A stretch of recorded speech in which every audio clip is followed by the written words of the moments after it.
สบายดีหม่อมสาวผู้ไทยบ้านพีนพ่อแม่พี่น้องป้องป่ายเบิดสุกูสุคนกินปลาหมึกนำกันเด้อแล้วก็กุ้งมื้อนี้สาวหม่อมสิมาพากเสียงแล้วก็สิพามากินกุ้ง นี่ก็คือคำแรกที่ซิมเนาะซิมก่อนน้องๆแงบเข้าไปก็ฟินอย่างเดียวแล้วแหละพูน บอกได้คำเดียวว่าแซ่บแล้วก็ตัดผ่ามาทีนี่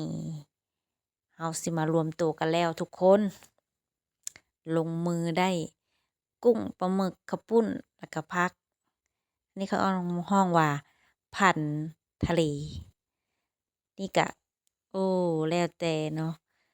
ภาพกะจะเบลอๆแล้วกะตีลังกาผ้าบึมนะทุกคนนะ เพราะว่าน้องเพิ่นถ่ายแล้วแต่เพิ่นสิเฮ็ดเนาะเพิ่นว่าโอ้บ่พอใจที่ถ่ายคลิปให้ยังอยากกินอยู่บังคับน้องเพิ่นถ่ายก็เลยได้ภาพออกมาแบบแนวนี้ล่ะที่เห็นนี่แหละแบบบ่พอใจจั่งใดก็อดเบิ่งไปนำกันเนาะทุกคนเนาะเพราะว่าเพิ่นอย่าร้ายหั้นนะยามกินคือไส้เพิ่นว่าก็เลยว่าอ้าวย่าแล้วแต่น้องเฮ็ดแนวใดก็เอาแหละ น้องเฮ็ดให้นั่นก็เอามาเด้อทุกคนกินนำกันแซ่บๆอาหารทะเล